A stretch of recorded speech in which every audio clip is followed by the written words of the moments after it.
ನಾನು ನಿಮಗೊಂದು ಕತೆ ಹೇಳ್ತೀನಿ. ಈ ಕತೆ ಅಂದರೆ ಯಾವುದೋ ಎಲ್ಲೋ ಕೇಳಿರೋ ಒಂದು ಕತೆ ಅಂತಲ್ಲ.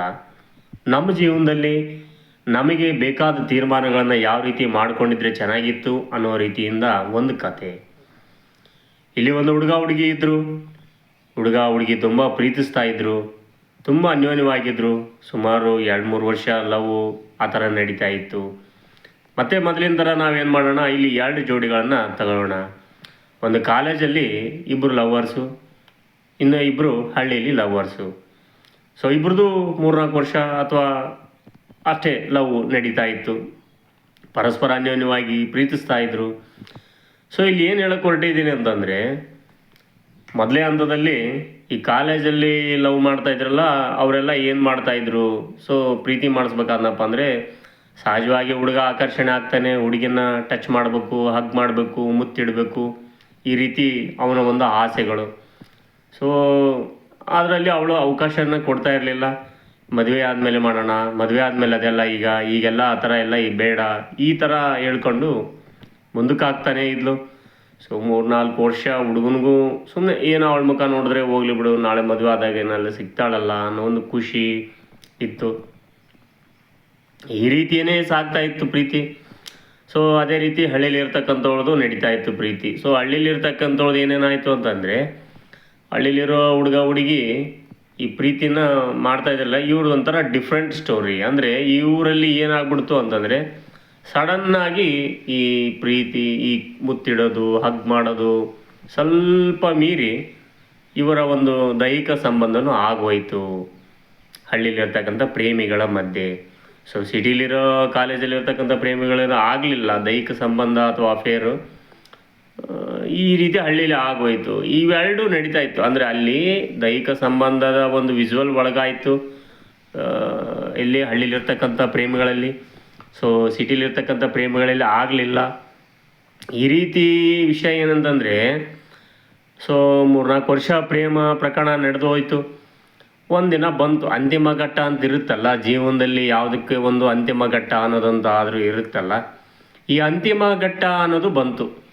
ಅಂತಿಮ ಘಟ್ಟ ಬಂದಾಗ ಏನಾಯ್ತು ಗೊತ್ತಾ, ಇಲ್ಲಿ ಹಳ್ಳಿಲಿ ಇರ್ತಕ್ಕಂಥ ಹುಡುಗಿ ಏನು ಮುತ್ತು ಹಪ್ಪುಗೆ ಆ ಥರ ಏನು ಮಾಡ್ಕೊಂಡ್ರಲ್ಲ, ಅದು ವ್ಯಾಪ್ತಿ ಮೀರಿತ್ತಲ್ಲ. ಅವಳು ಏನು ಮಾಡಿದ್ಲು, ಆ ಹುಡುಗನಿಗೆ ಹೇಳಿದ್ಲು, ನೀನೇನಾದರೂ ನನ್ನನ್ನು ಮದುವೆ ಆಗದೇ ಇದ್ದರೆ ನಾನು ಸತ್ತು ಹೋಗ್ತೀನಿ.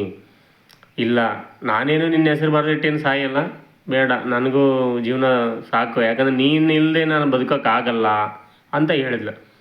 ಅವನನ್ನೇನು ಬ್ಲಾಕ್ ಮೇಲ್ ಮಾಡಲಿಲ್ಲ ಅವಳು ಹಳ್ಳಿ ಹುಡುಗಿ. ಬಟ್ ನಿಧಾನವಾಗಿ ಪ್ರೀತಿ ಗೆದ್ಲು. ಅವನು ಒಪ್ಕೊಂಡ. ಸೊ ಮದುವೆ ಆಯಿತು, ಮಕ್ಕಳು ಆದವು. ಇವ್ರ ಸಂಸಾರ ಹ್ಯಾಪಿ ಎಂಡಿಂಗು. ಸೊ ಮೊದಲಿನ ಸ್ಟೋರಿ ಬರೋಣ. ಈಗ ಕಾಲೇಜಲ್ಲಿರ್ತಕ್ಕಂಥ ಹುಡುಗ ಹುಡುಗಿ ಅವ್ರದ್ದು ಏನಾಯ್ತು ಗೊತ್ತಾ, ಸೊ 4-5 ವರ್ಷ ಆದ್ರೂ ಅವಳು ಸರಿಯಾಗಿ ಒಂದೇ ಒಂದು ದಿನ ಅಪ್ಪುಕೊಳ್ಳಿಲ್ಲ ಅನ್ನೋದು ಹುಡುಗನಿಗೆ ಬೇಜಾರು.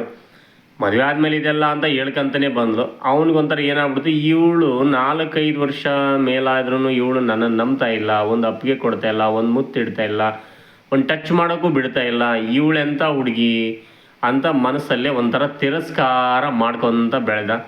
ಸೊ ಅವ್ರದ್ದು ಅಂತಿಮ ಘಟ್ಟ ಬಂತು, ಮದುವೆ ಆಗೋ ಸೀನ್ಗಳು ಬಂತು. ಹುಡುಗ ಸ್ವಲ್ಪ ಹೊರಗಡೆ ಆಗಿದ್ದ, ಅಂದರೆ ಮೈಂಡ್ ಸೆಟ್ ಹೊರಗಡೆ ಬಂದಿತ್ತು. ಇವಳು ಕಟ್ಕೊಂಡ್ರೆ ನಾನು ಚೆನ್ನಾಗಿರಲ್ಲ, ಯಾಕಂದ್ರೆ ಇವಳು ಭಾಳ ಚೌಕಾಸಿ ಮಾಡಿ ಮದುವೆ ಆಗ್ತಾಳೆ ಅನ್ನೋ ಹುಡುಗನಿಗೆ ಬೆಳೀತು ಪ್ರಬಲವಾಗಿ. ಸೊ ಕಾಟಾಚಾರಕ್ಕೆ ಮದುವೆ ಮಾಡ್ಕೊತೀನಿ ಅಂತ ಹೇಳ್ತಿದ್ದ. ಸೊ ಅವಳು ರೆಡಿ ಆಗಿಬಿಟ್ಲು, ನಾನು ನಿನ್ನ ಮದುವೆ ಆಗ್ತೀನಪ್ಪ, ನಾನು ಮದುವೆ ಆಗ್ತೀನಿ, ಈಗ ನನ್ನ ಮನೆಯಲ್ಲಿ ಕೇಳಲಿಕ್ಕೆ ಬಂದುಬಿಡಿ ನೀವು ಅಂತ ಹೇಳಿದ್ಲು. ಸೊ ಇವನಿಗೆ ಮನಸ್ಸೇ ಇರಲಿಲ್ವಲ್ಲ, ಇವನಿಗೆ ಮನಸ್ಸಿಲ್ಲ ಅಂದಮೇಲೆ ಇನ್ನೇನು ಕೇಳಕ್ಕೆ ತಾನೇ ಹೋಗ್ತಾನೆ. ಸೊ ಆ ರೀತಿ ಆಯಿತು. ಹುಡುಗನಿಗೆ ಬೇರೆ ಏನೋ ಕೆಲಸ ಇಲ್ಲ, ಆ ಥರ ಈ ಥರ ಇಲ್ಲದೊಂದು ಅವ್ರ ಮನೇಲಿ ಒಂದು ನೆಪ. ಹುಡುಗನಿಗೆ ಕೊಡಲಿಲ್ಲ, ಇಲ್ಲ ಅವಳಿನ್ನ ಸ್ಟಡಿ ಮಾಡಲಿ ಹಾಗೆ ಹೀಗೆ ಅಂತ ಹೇಳಿದ್ಲು. ಬಟ್ ಹುಡುಗಿಗೆ ತುಂಬ ಮನಸ್ಸಿದೆ, ಹುಡುಗನಿಗೆ ಆರು ಮನಸ್ಸಿದೆ ಇಲ್ಲಿ. ಸೊ ಇಬ್ಬರು ಪ್ರೀತಿ ಮಾಡಿದ್ನಪ್ಪ ಅಂದ್ರೆ ಇಬ್ಬರು ಒಂದಾಗಬೇಕಾಗಿತ್ತು, ಮದುವೆ ಆಗಿ ಹ್ಯಾಪಿ ಎಂಡಿಂಗು, ಮಕ್ಕಳು, ಈ ಥರ ಸಂಸಾರ ಸಕ್ಸಸ್ ಆಗಬೇಕಾಗಿತ್ತು. ಇಲ್ಲಿ ಆಗಲಿಲ್ಲ. ಹುಡುಗ ಬೇರೆ ಮದುವೆ ಆಗಿಬಿಟ್ಟ. ಸೊ ಹುಡುಗಿ ಡಿಸಪಾಯಿಂಟ್ ಆದ್ಲು, ಬೇಜಾರಾದ್ಲು ಹುಡುಗನ ಮೇಲೆ, ನೀನು ನನಗೆ ಮೋಸ ಮಾಡಿದೆ ಹಾಗೆ ಹೀಗೆ ಅಂದ್ಕೊಂಡು. ಸೊ ಇಲ್ಲಿ ನಾನು ನೇರವಾಗಿ ಹೇಳೋಕ್ಕೆ ಬರೋ ವಿಷಯ ಏನಂತಂದರೆ, ಹುಡುಗಿ ಹಳ್ಳಿಲಿರೋ ಹುಡುಗಿ ಬುದ್ಧಿವಂತೇನಾ ಅಥವಾ ಸಿಟಿಲಿರೋ ಹುಡುಗಿ ಬುದ್ಧಿವಂತೇನಾ ಅಂತ ನೋಡೋಣ. ಹಳ್ಳಿಲಿರೋ ಹುಡುಗಿ ಮೌನವಾಗಿ ಪ್ರೀತಿ ನಂಬಿದ್ಲು, ಎನ್ಕ್ಯಾಶ್ ಮಾಡ್ಕೊಂಡ್ಳು, ಐಡಿಯಾ ಮಾಡ್ಕೊಂಡ್ಳು, ಮದುವೆ ಮಾಡಿಕೊಂಡು ಆರಾಮಾಗಿ ಸೆಟಲ್ ಆದ್ಲು. ಬಟ್ ಸಿಟಿ ಹುಡುಗಿ ಅತಿಯಾದ ಆಲೋಚನೆಯಿಂದ ಎಲ್ಲೋ ಒಂದು ಕಡೆಗೆ ಅತಿಯಾದ ಸಂಶಯದಿಂದ ಹುಡುಗನ್ನ ದೂರ ಮಾಡ್ಕೊಂಡ್ಲು ಏನೋ ಅಂತ ನಾವು ಅರ್ಥ ಮಾಡ್ಕೋಬೇಕಾಗತ್ತೆ ಇಲ್ಲಿ. ಅದಕ್ಕೆ ನಾನು ಹೇಳಿದ್ರೆ ಕೊನೆಗೂ ಹೆಚ್ಚು ಜಾಣ ಆಗ್ಬೇಕು. ಜಾಣ ಆಗಿದ್ದೇನೆ ಅಂತಂದು ಹೇಳಿ ಅದನ್ನೇ ನಮಗೆ ಮೈನಸ್ ಆಗಿ ತಿರುವ ಆದರೆ ಏನು ಅರ್ಥ? ಅವಳು ಅದನ್ನು ಹುಡುಗನ ಮನಸ್ಥಿತಿನ ಅರ್ಥ ಮಾಡಿಕೊಂಡು ಬುದ್ಧಿವಂತಿಕೆಯಿಂದ ಹೊಂದ್ಕೊಂಡು ಮದುವೆ ಆಗಿದ್ದರೆ ಅವಳದು ಲೈಫ್ ಸೆಟ್ಲ್ ಆಗಿರೋದು. ಬಟ್ ಅವಳು ಏನು ಮಾಡಿದ್ಲು ಅಂದರೆ ತುಂಬ ಚೌಕಾಸಿ ಮಾಡ್ಕೊಂಬಿಟ್ಲು ತನ್ನ ಜೀವನಕ್ಕೆ. ಇಲ್ಲ, ಮದುವೆ ಆದಮೇಲೆ ನಾನು ನಿನ್ನ ಜೊತೆ ಆ ರೀತಿ ಇರೋದು ಅಂದರೆ ಆ ರೀತಿ ಇರೋರೆಲ್ಲ ಕರೆಕ್ಟ್ ಅಂತ ನೀವು ಕೇಳ್ಬೋದು. ಬಟ್ ಆ ರೀತಿ ಅಲ್ಲ. ಹುಡುಗನ ಮನಸ್ಥಿತಿ ಮತ್ತು ಮನವು ಇಬ್ಬರು ಮನಸಾರೆ ಒಪ್ಪಿ ಏನು ಅವ್ರ ಮನಸ್ಸುಗಳು ಹೊಂದ್ಕೋಬೇಕು ಅಂತಾರಲ್ಲ, ಆ ರೀತಿ ಆದಂಥ ಸಂದರ್ಭ ಸೃಷ್ಟಿಯಾಗೋದು ಗಂಡು ಮತ್ತು ಹೆಣ್ಣಿನ ಮಧ್ಯೆ ಇಬ್ಬರಲ್ಲಿ ಇರುತ್ತೆ. ಆ ರೀತಿ ಹುಡುಗಿ ನಡ್ಕೊಳ್ಳಿಲ್ಲ. ಸರಿಯಾಗಿ ಹುಡುಗನ ಹೇಗೆ ಪ್ರಪೋಸ್ ಮಾಡಿ ಅವನ ಮನಸ್ಸು ಗೆಲ್ಲಬೇಕು ಅನ್ನೋದು ಅರ್ಥ ಮಾಡ್ಕೊಳ್ಳಿಲ್ಲ. ಕೊನೆ ಟೈಮ್ ಮೀರೋಗಿತ್ತು. ಅವ್ನು ಬೇರೆ ಮದುವೆ ಆದ, ಅವನಿಗೂ ಹ್ಯಾಪಿ ಎಂಡಿಂಗು, ಅವನಿಗೂ ಮಕ್ಕಳಾಯಿತು. ಸೊ ಆ ಹುಡುಗಿ ಅವಳು ಅಸಮಾಧಾನದಿಂದ ಹೊರ ಹಾಕಿದ್ಲು. ನೀನು ಮೋಸ ಮಾಡಿದೆ, ದುಷ್ಟ, ನೀನು ಹಾಗೆ ಹೀಗೆ ಈ ರೀತಿ ಎಲ್ಲ ಹೇಳ್ಕೊಂತ ಕಾಲ ಕಳೆದ್ಲು.